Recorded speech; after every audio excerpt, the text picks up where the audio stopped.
Welcome to the intersection of technology, cybersecurity, and society. Welcome to ITSP Magazine. You're about to experience the other society.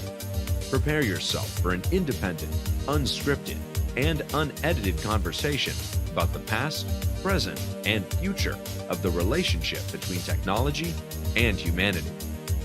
Our goal is to share information and inspire action so that technology can be utilized to make our world a better place for everyone. The Other Society is not just a vision, it is a movement, and you can join it. Knowledge is power, now more than ever.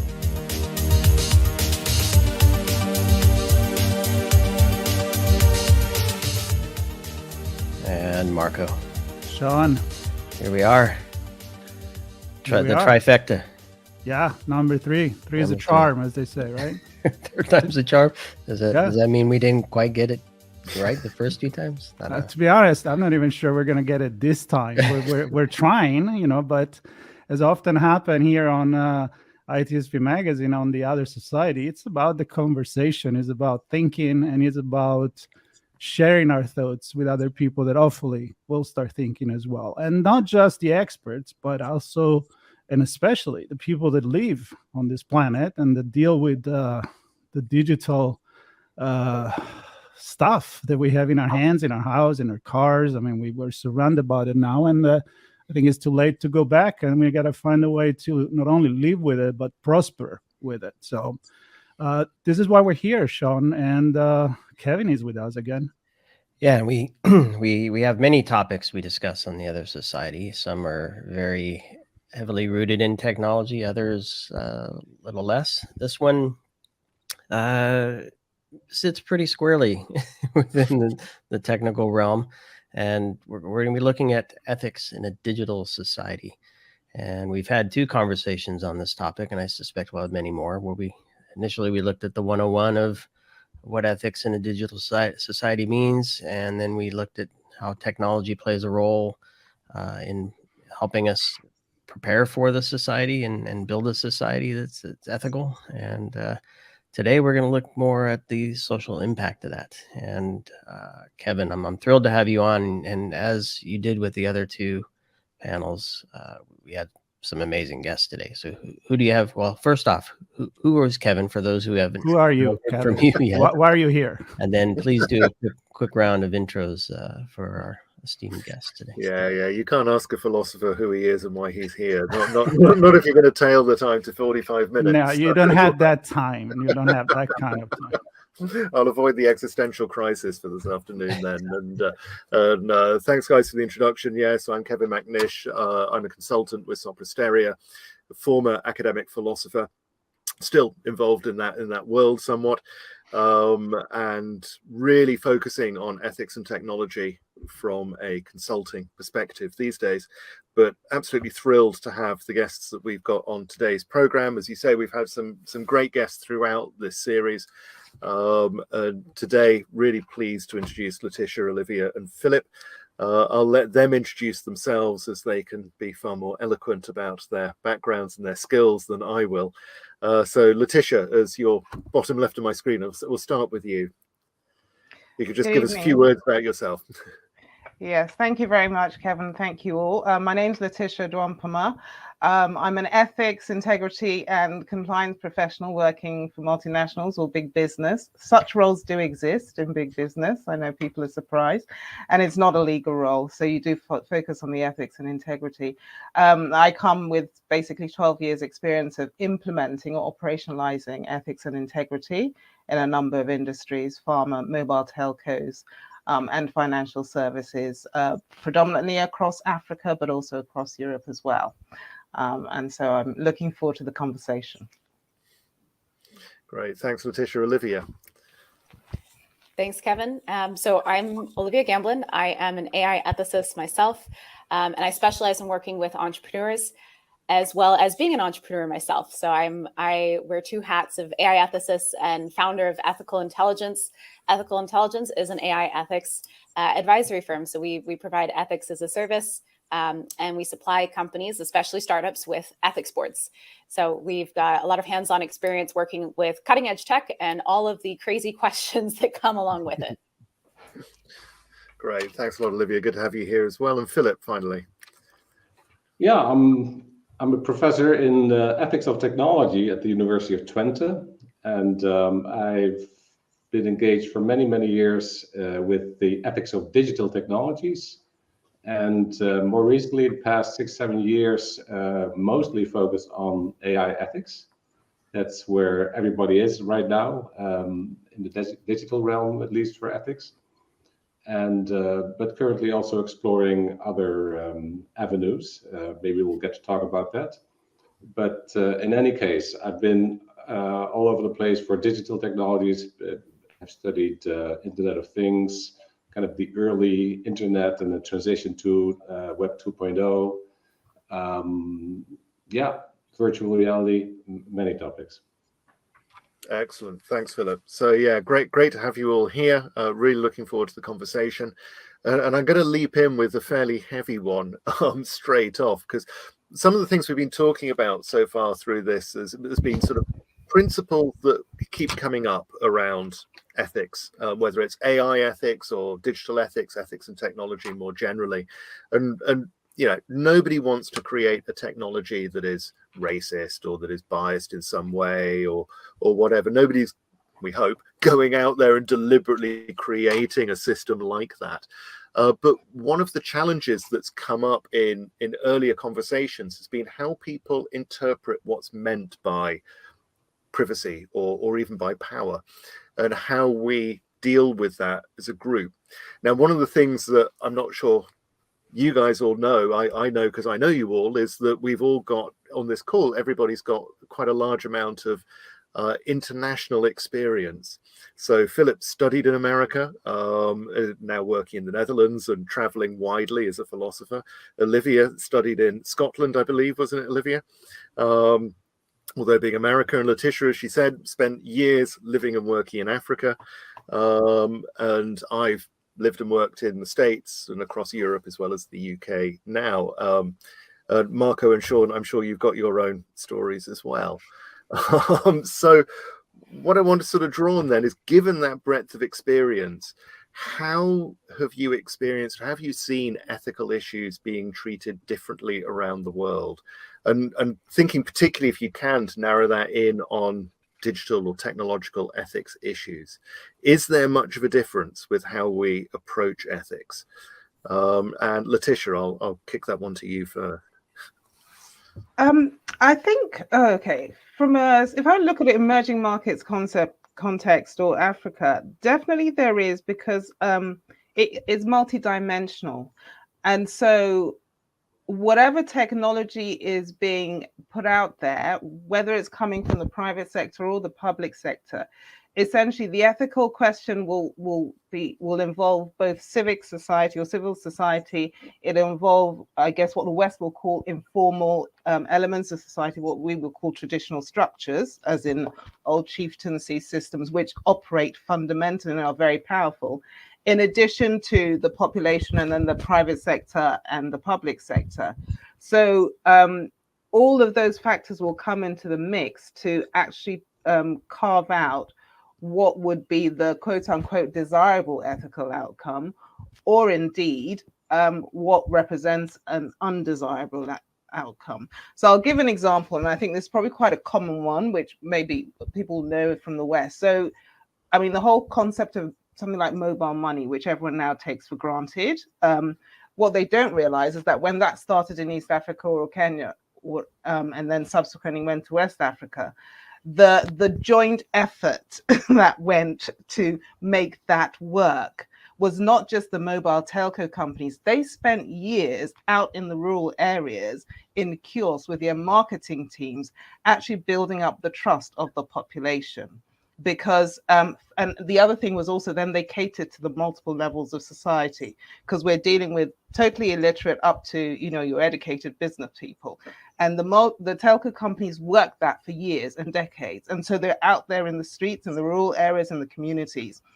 Similarly, then you engage the governments, because then they had to think about what is the framework that's going to basically manage this, and what are the outcomes we're going to get. And so then that was a conversation between private sector and public sector, but taking into account what came through focus groups, etc. And then you get the promotion of the traditional chiefs, etc., and traditional and formal structures who have an input in terms of, okay, you're rolling out this technology, not just in terms of use and impact on our people, but in terms of infrastructure, etc. What does this look like for us? And we have some issues, and this has to be put in the mix. So forming an ethical outcome from a digital technology in an African context, by necessity, whether the private sector likes it or not, and even if it's foreign private sector, and I use the example of mobile money just to demonstrate that, it necessitates all levels of society. Well, it's great to see that level of stakeholder engagement is going on. I'm sure there have been plenty of cases where, as you say, while it may be required of necessity, I'm sure there are cases where it hasn't been employed, and presumably people have fallen flat on their faces when that's happened. Yeah, I mean, I think probably one element that actually is quite current, and it's actually quite current internationally and locally, is the whole concept of like digital IDs. I had the experience today, it was quite timely actually. A report came across my desk that's something like the World Bank's paving the way to digital hell across Africa for digital IDs. And this actually came from New York University, I think the Center for Human Policy or whatever. But that's a prime example. I mean, wherever the digital ID context came out of, to the populace, if I can say this, as someone who comes from a country where they've tried to implement it, it must have come from either some development organization or the central bank or the government or whatever, but it's something that's just come and then a whole population resist it, are suspicious of it and question it, because it's apart from the privacy element, there is also a geopolitical element to it. Everyone's thinking, why is whoever is funding this, whatever international aid is coming, so interested in the populace's digital, and these often include biometric things. So that digital IDs, and some of them are falling flat, and the one in Kenya has just been recently ruled unconstitutional because there wasn't that engagement. And then the governments are scrambling, trying to make the private sector, who've built up trust in whether mobile money or whatever, be in the enforcers of. So they're trying to basically roll off the trust that's been established on a different, technology that's been rolled out. So that, I mean, digital IDs are an example of, in many countries where it's beginning to fall flat because the engagement wasn't there. Yeah, thanks. So it was a very interesting report, that one. I read it as well. And I mean, a lot of it picked up on the Aadhaar system in India, around how that's been implemented and some of the challenges that's thrown up as well. So Philip, how about yourself? Because I know you've looked at privacy across numerous different cultural contexts in the past, and some of the issues that might have come up there. So what's your view on ethics and international application? Yeah, well, there are differences between countries and regions for sure. Those are perhaps becoming a little bit less through globalization. But if I would dare to make a very coarse generalization, at least my research shows that in the West, the kind of ethics we have in the West is individualist, and it's concerned with individual rights. While as in many non-Western regions, especially in Africa, Southeast Asia, at least the kind of original ethical beliefs and values are more concerned with the welfare of the community. And then ethics becomes about virtue. So individuals are supposed to be virtuous given their role in society and contribute to the community according to the role they possess in it. That also matches more with a more hierarchical conception, perhaps, whereas in some of the more Western societies, you have this very liberal egalitarian conception that everybody is equal. So there's not going to be any differences in the virtues that people are going to supposed to be having. Okay. Thanks. Yeah. So there may be some generalizations you're saying which can be drawn, but certainly that Western perspective being quite individualistic, and again that's something which we've talked about in former sessions as well. That when we talk about privacy in the West, it tends to be a very privacy of the individual, and we'll come back to GDPR in a moment. But that's certainly an example, I think, of a very individualistically focused piece of legislation. But how about you, Olivia? What have been your experiences in that field? And in a way, I know you deal a lot with Silicon Valley, so you almost kind of have a very microculture going on there as well. It is a microculture. That's the best way to put it. It's its own bubble. And I can definitely bring a bit of a perspective here in terms of, I know Europe and North America are both Western cultures, but there is a difference between the application even in the States and especially the Silicon Valley versus the European approach. So in the States, what I see a lot of is ethics being called responsible AI. So right now that's our trend, it's responsible AI. And it is looked at like a technical problem that we have to solve. So when I do see American companies trying to approach responsible AI, trying to embed ethics, they go for tools. It's a tool-based solution where they want a dashboard, they want a Python package, they want a governance software. They just want something that's easy to plug in and walk away from and just have it run. And the struggle that's happening there is the lack of understanding that responsible AI, ethical AI, whatever you want to call it, is not just a technical problem. There are technical elements, but they're missing this socio-cultural layer that needs to complement. Because if we're only solving this as fairness metrics without understanding what fairness is in the context of how we're applying it, then we're tracking a lot of numbers for no reason. That's the American side, and I know I sound a bit critical, but we're getting there. This 3 years ago, I would have said they were doing nothing, so we're getting somewhere. But on the European side, by the European Union and just the different European mindset, conversations around values and the communal approach to values is a lot more common. So the idea of ethics is not so foreign. You can go to a company and say, are you practicing ethics? And they'll usually say yes, maybe not necessarily in hard detail, but it is a natural part of the conversation. From the European side, though, they are taking a much more risk-focused approach, as well as a regulatory approach. So we've got the major regulations in AI coming out, and that's how they're approaching. We're going to make this ethical by requiring people to do different checks. I'm not going to say one is better than the other. We're going to see how they all work out, and they definitely influence each other. But even down to Europe versus California, it's already a very big difference in terms of approach. Interesting. And I think, I know one of the things with GDPR is that, the way that GDPR is formed, it's very principles based and it's very contextual as well. So for instance, personal data in GDPR is defined as being data that may be used to identify or data that can identify a living individual. And so obviously that changes depending on the context. It's not as simple as just saying it's your name or your address or something like that. So with the California Consumer Privacy Act, which has come in fairly recently, has that taken a similar approach? Because that kind of pushes back against that desire for dashboards and simple tech solutions, doesn't it? It did take a very similar approach. It really gets lumped in quite often with GDPR, where even in California, you don't hear people talking about the CCPA, you hear them talking about the GDPR. That's the overarching one. If you think privacy regulation, you think GDPR. So it's a pretty similar approach at the end of the day. Okay. Yeah, thanks. So Philip, one of the challenges I think that sort of these attempts of CCPA or GDPR or whatever have in terms of using principles to regulate ethics or enforce ethics, if you like, or at least ethical behavior, is that they can come out with an approach to data protection. We all want data protected, so we say this is how we protect data.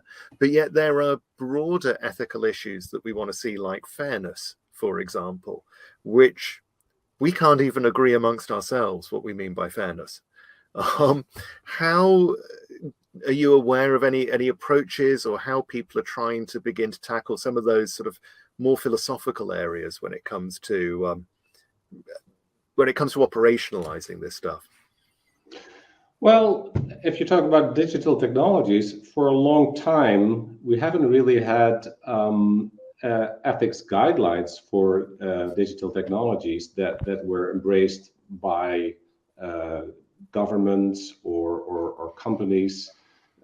Everybody was kind of doing that by their own, perhaps, but that has kind of changed with AI. That in the last couple of years, 2019, 2020, all these countries and international organizations have developed ethics guidelines for AI.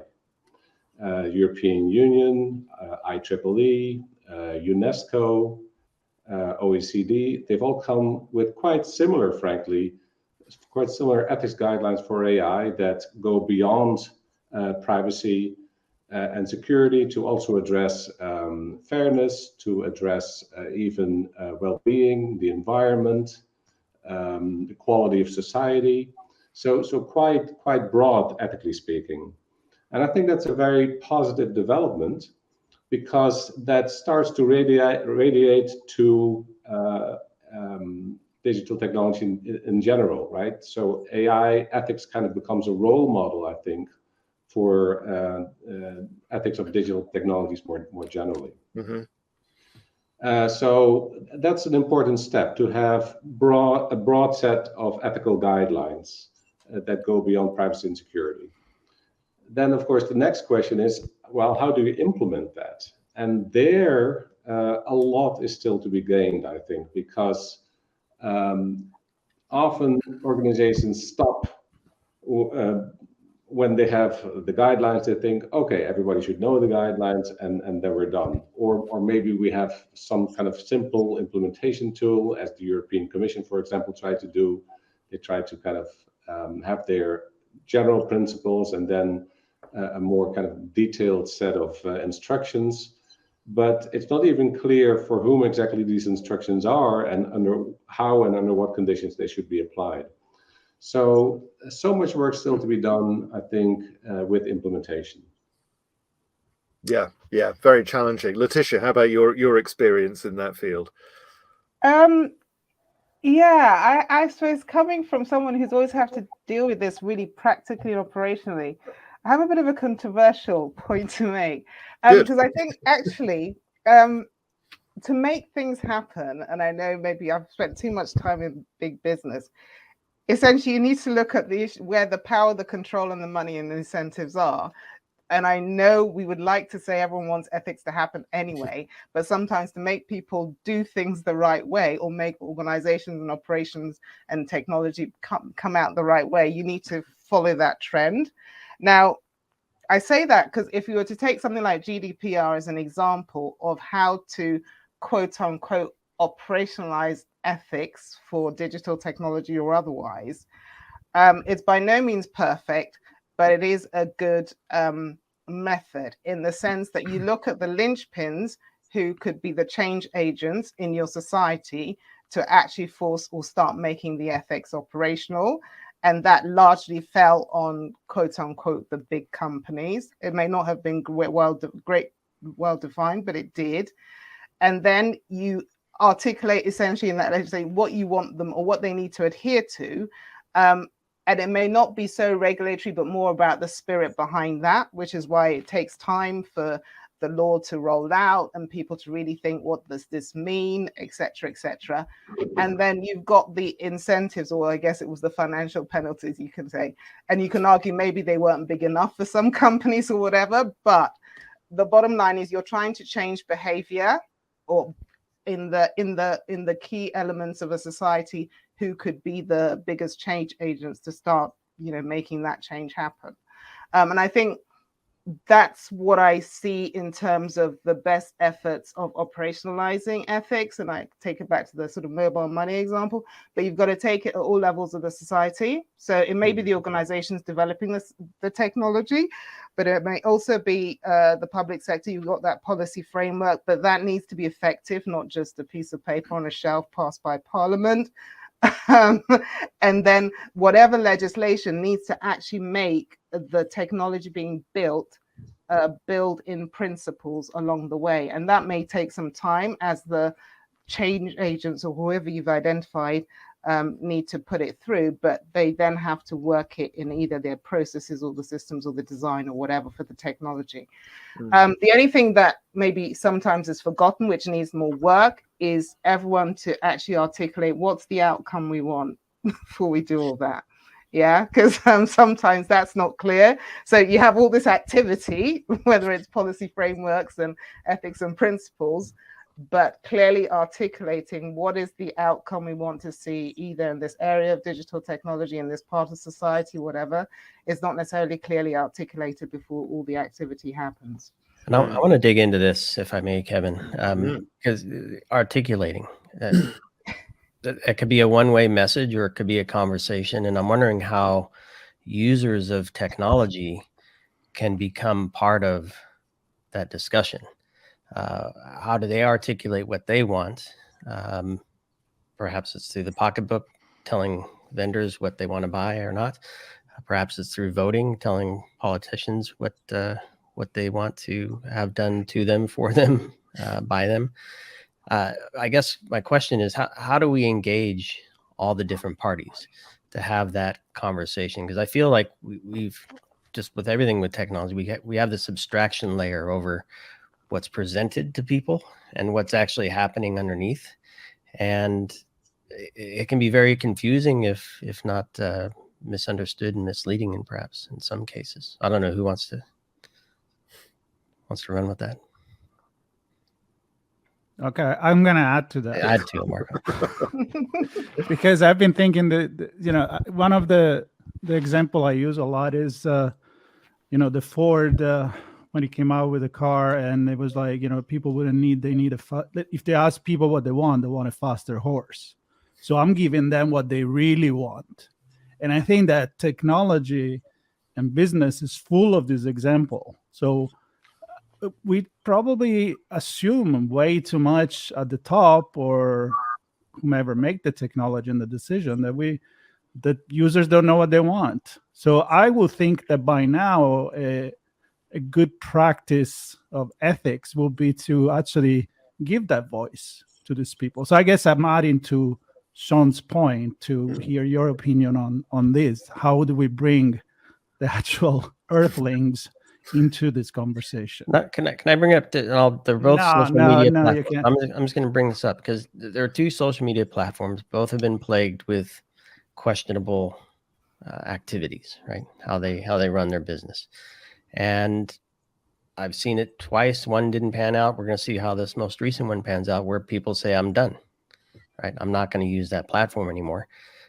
People are still using the first platform. I'm not going to name it. And the other one is up for question at the moment.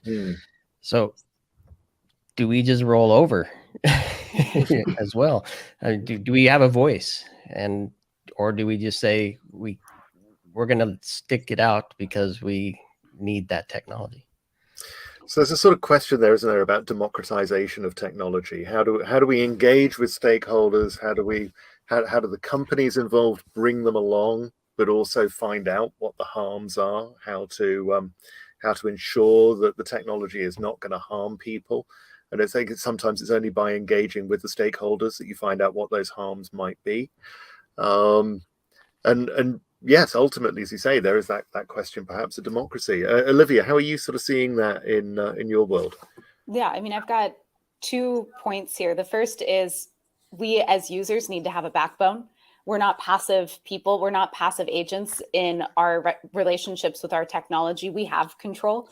I think to date, it's been much more of our technology is happening and we're out of control. Whereas, Sean, as you were saying, we can vote with our pocketbooks. We can vote with our usage. If there are no users for a piece of technology, there is no technology.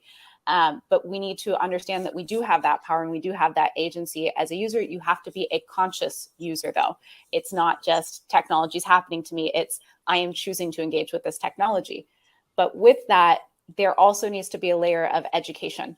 So one of the biggest problems I see, and one of the biggest breakdowns in that user feedback and that communication, is a lack of understanding on the user's end what the technology actually does. And now I don't even mean like, oh, I don't understand what's behind the curtain of this company. Like, I don't understand what algorithms are at work. It's literally down to, I don't come from a technology background. It's AI, it's math, I don't know. And that passive stepping back of, I can't understand this. It's also this, not toxic, that's the wrong word, but almost not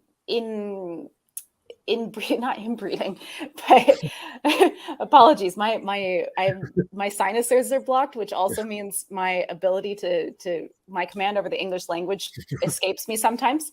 But it's this approach of technologists or engineers where they don't want to explain their work, where they're like, it's too complicated, you won't understand. That's a lie. If you can't explain what your algorithm's doing or what your technology is doing, you don't understand what it is. If you can't sit down and talk to my grandma and let her know what it's doing, and granted, I know she's a difficult audience, but if you can't talk to her and explain to her on a basic level what she's engaging with, then you yourself do not understand your technology. So it's a two-way street that we really need to rebuild that line of communication in. I think there was a great quote from Richard Feynman some years ago along those lines, wasn't there? If you didn't understand the physics then, or if you weren't able to teach the physics to a first-year undergraduate, then you clearly didn't understand it yourself, something along those lines. Philip, I know you've been doing a lot of work. You mean, you very humbly didn't mention the fact that you're heading up a very large piece of research right now with numerous people, multi-millions, which for a university is no small feat, in socially disruptive technologies. So what are you sort of seeing in that world, in that research regarding this engagement with stakeholders? Are you seeing the same thing that Olivia's talking about, of this sort of divide between the technologists at the one hand saying, I'm unable to share this information with you, while the people are throwing up their hands and saying, well, I don't understand it? Or are you seeing more sort of bridging of that divide? Yeah, well, in my research, what's part of it is models for engaging stakeholders, right? So how do you engage stakeholders successfully at different stages in the development of new technology, as well as in the deployment and use of new technology, so that they have a voice. So that's part of what you need to do, because without stakeholder engagement, you can have ethics, but then ethics, it becomes something that the technology developers do amongst themselves, maybe with an ethicist involved, but you're missing the stakeholders that may have their own thoughts and their own wishes and their own particular values that they want to express. So talking about technology development, we advocate technology development processes where stakeholders are engaged early on, already in the formulation of the design objectives, the requirements. You want the stakeholders engaged and kind of telling them what's important for them and what should be taken into account as requirements, or how the objectives of particular design don't work for them or should be changed. So that's important. And then also at a later stage, when there's testing of prototypes, you want to engage stakeholders. And then also for the deployment and use process, so often you have, I mean, we have been talking, I think, implicitly about technology for the consumer market, but a lot of this technology is going to be deployed and used by organizations. So it's the employees of those organizations using that technology, and you want the stakeholders engaged in those organizations as they deploy the technology, to make sure that all considerations are heard. So we've been developing both for development of new technology as well as deployment and use of technology, ethics approaches, ethics by design, and ethics of deployment and use that also involve stakeholders. Excellent, thank you. And I was going to ask about processes. I'm actually going to stick with you because you used that magical term, ethics by design. So, you know, it's something which Letitia talked about as well with topping and tailing and saying, yes, we want to have the right requirements. We want to make sure the goal is correct, but we've also got to do everything in between as well. And that's something you just said there too as well, Philip, with how do we get the process in there? So can you talk a little bit about let me step back here. I find the term ethics by design being flung around rather a lot at the moment. And as I speak to some people who use it, it strikes me that they're not really sure what it means. So would you be able to give a very nice, concise definition about what you mean by ethics by design? Sure. Ethics by design begins with the assumption that technology is not neutral, right? So sophisticated technology, it's not like a hammer, like you can do anything with it. It is designed for very specific tasks. And within those constraints, the technology has certain implicit choices built in, choices about whether to promote privacy, for example, or not promote it, to have built-in security or not, to be fair to different stakeholders or not in the way it processes and represents information. So these are all implicit choices already in the technology that have ethical consequences. So ethics by design takes that assumption and then says, so how can we use that fact in a good way? How can we design for moral values? Make sure that the privacy, the security, the fairness is built in as much as we can. Of course, how the system is going to be used is going to make a difference, but we can already do a lot in making the technology ethical by design. And ethics by design is then a detailed methodology where at different steps in the design process, you take into account different ethical issues and have procedures for implementing them in those different design phases. Now, I want to take this, and maybe Letitia and Olivia may have some as well. Your thoughts on what I'll call legacy systems. So our past has been defined, and we're well entrenched in it. And I can turn to I'm deeply involved in cybersecurity. I can look at industrial control systems and SCADA systems more specifically that were designed to not be connected to the internet. Once they are, they expose a bunch of vulnerabilities and weaknesses that can be exploited. I think about this in the context of digital ethics and infrastructure, the way we use technology, the way that organizations and other stakeholders interact with each other on these legacy systems. If we focus on ethical AI as the only thing, I'm not saying we're only looking at that, but if that's our holy grail of solving this problem, how do we overcome some of the challenges that we have with the legacy environment that we've built upon? Actually, let me first move because my battery's on empty. While you're walking, Philip, Letitia or Olivia, do you want to take that one up about dealing with legacy systems? Yeah, I mean, I think if I look at it from a practical operational perspective, especially as having seen basically new technology having to be rolled out on top of a legacy or in addition to alongside, and I think banks are probably a good example of that together with central banking systems. The challenge is to try and get the best of the both worlds, if possible, and it does take a significant amount of work and design.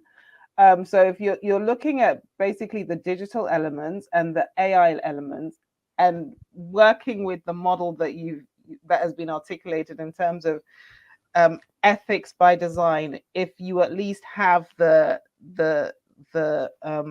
interventions in the design, the analysis, the build, or maybe the testing phase for the new digital element and the outcomes that it's supposed to deliver, Then it's about creating that middle layer, which will basically kick the existing legacy technology to touch, as it were. And I mean, people go into middleware, etc. But you take the principles and the outcomes that you want from the new digital technology with the ethics built in, and then basically layer it on top. But it is a big challenge, because for many organizations with that legacy, you can't just scrap it, because the new digital technology does not fulfill usually all the outcomes and give all the services or whatever that you need. I want to drop another example in here. The idea, and I don't know how to describe this exactly, but this concept of owning our own data, right? Where perhaps this, and you use the word middleware, Letitia, and that's what kind of triggered this idea that there's this middleware layer that we control as individuals, that say, regardless of what's connecting above or below, new or old, I control this. And I'm wondering, is there something like that for ethics, where this is the ethical sphere that I want to live within, and anybody that's connecting with me will either follow them or I'll block where they're not? Is that, am I out of this world on that? Maybe I'm reading too much about the simulation hypothesis right now, and I think I can open an entire can on that. But I feel like it's not even a matter at this point of, legacy system. Is about legacy culture, the legacy in our humanity, and how we're trying to maybe erase our culture. I don't know, Kevin, is that too much here? You can stop me anytime. And erasing culture starts to make it sound a bit sinister. No, I didn't mean that. Reboot, or I don't know. Directing where we would like culture to be. Certainly recognizing past mistakes and working with those. Absolutely. And I think you're quite right. Those legacy systems do carry over, and we've seen this with bias, haven't we? All over the place, that legacy systems carry bias with them into the present in a way that we don't want them to do. And I think that, I'm kind of conscious of the fact we don't have long left. So what I wanted to sort of do, and this might be a good trigger point for that, is just ask each of you as panelists if you could summarize where you think we need to go next. We've talked about a variety of things, whether it is legacy systems or stakeholder engagement or getting ethics through the design process. Each of these still feel quite nascent in terms of actual hard practice on the ground. So my question for you as we come to a close is, what next? What do we focus on? Where do we go, in your opinion, with this approach to trying to operationalize ethics, as Marco said, where we want society to go? So no small question to finish on. Left at the hedge. Left at the hedge. Yeah. Well, I think I'll have a go. I mean, because I think for me, it really is about getting the full map of the stakeholders and enabling them to actually have the input to determine the ethical outcome that you want from whatever technology, whatever product, whatever process, whatever service. And that isn't done. And I think that maybe comes back to what we discussed earlier about the differences between the Silicon Valley approach or whatever, the European approach, and the different, African context.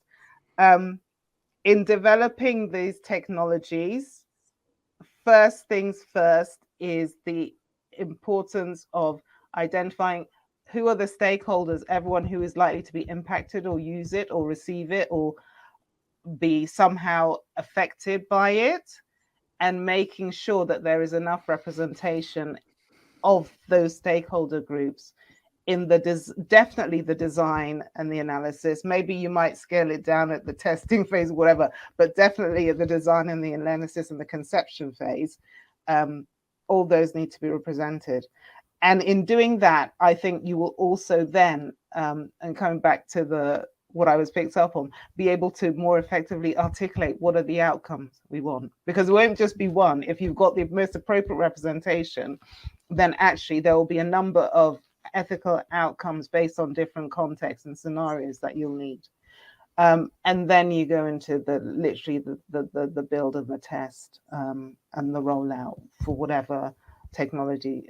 But for me, it's about getting the full range of stakeholders in. And that's not just about representation or race or diversity. I do think it's also about cultural context. It's about economies and perspectives as well. Brilliant. Yeah. Thank you. Thank you. I agree with the stakeholder engagement. And I would add to that, operationalization of ethics is very important for the development process, ethics by design. For the deployment and use process, we have developed ethics of deployment and use. That is how to implement within an organization the ethical deployment and use of AI systems or other digital technologies. So we developed detailed approaches for that. We did that in European projects, Sienna project, Sherpa project. And now ethics by design for AI is part of the Horizon Europe ethics assessment scheme of the European Commission. So all AI projects have to go through AI ethics review. And they have an option of them using ethics by design as an approach in their research. And we have done the same for ethics of deployment and use. And as a third point, I would say that we need an integral approach where both ethics guidelines, their operationalization in terms of ethics by design and ethics of deployment and use, stakeholders, then also, of course, regulation. So the AI Act of the European Commission, for example, in EU, is, I think, very powerful in addressing the more severe ethical issues that may turn up in AI projects and development processes. And finally, also standards and certification. ISO and the European equivalent CEN, they are developing standards for trustworthy, ethical, responsible AI, and those could also have a major role in the industry. Excellent. Thank you. Thanks, Philip. Olivia, last word to you. Well, Kevin, I know you said you wanted details, and I would say don't go details straight away. I'm speaking from the perspective of I'm a company and I want to start embedding ethics. I want to start really what is an entire organizational change that needs to occur. Don't go straight to the details. Don't look at the minutia of what kind of data you're bringing into this exact model with this exact result. You're missing the bigger picture. What you need to do first and foremost is actually have a strategy about how you're going to go about that change. As Letitia was saying, what outcomes do you want, not only on a technical level, but on an organizational level? You really need to come in and look at, okay, what elements do we need? How are our people trained? What kind of governance and frameworks do we need in place? What decisions are we making around our technology in the first place? You need that big picture roadmap to be able to understand all of the teeny details and elements that need to go into that. And if that seems too much to handle and a little bit overwhelming to say, okay, get this entire strategy in place, then I'd say the first step to do is put someone in charge of an ethical or responsible AI, whatever you want to call it, initiative, and give them a budget. There are plenty of resources out there. There are plenty of companies that work in this space.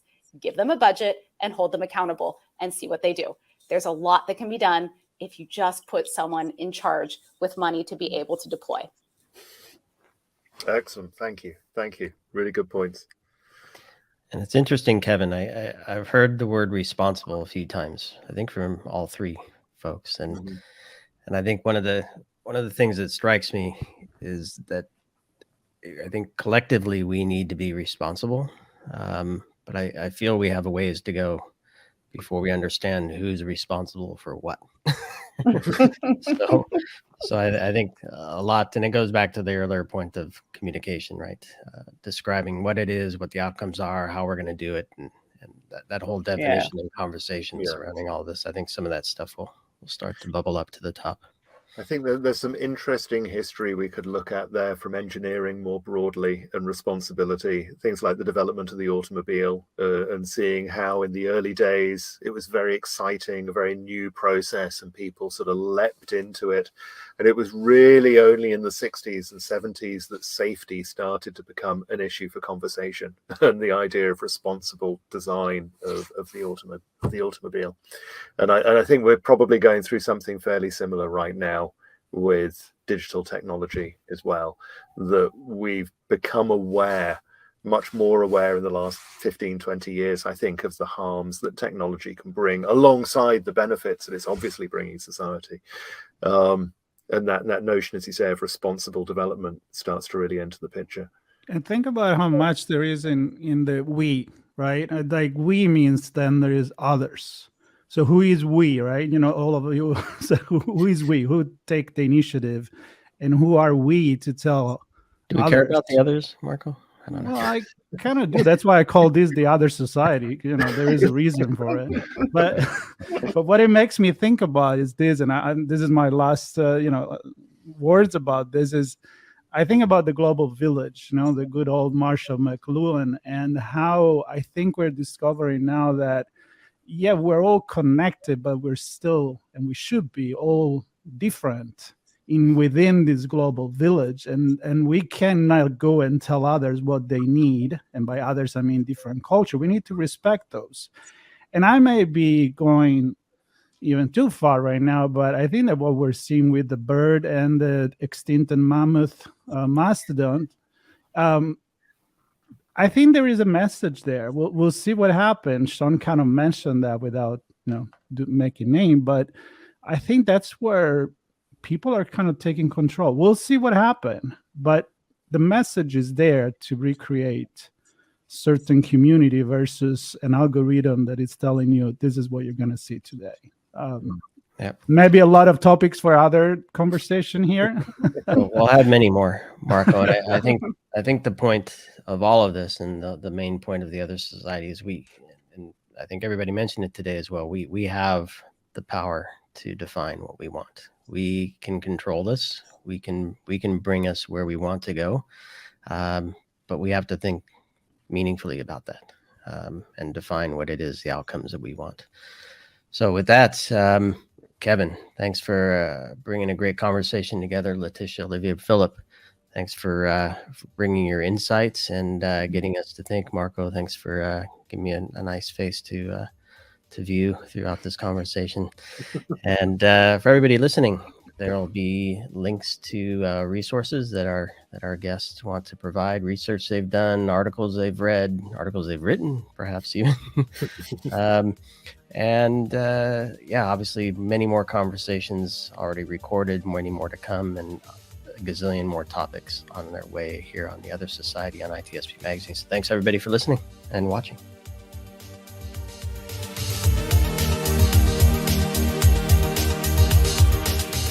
We hope you enjoyed this episode of The Other Society. If you learned something new and this discussion made you think, then share itspmagazine.com with your friends, family, and colleagues. If you represent a company and wish to associate your brand with our conversations, sponsor one or more of our podcast channels. We hope you will come back for more stories and follow us on our journey. You can always find us at the intersection of technology, cybersecurity, and society.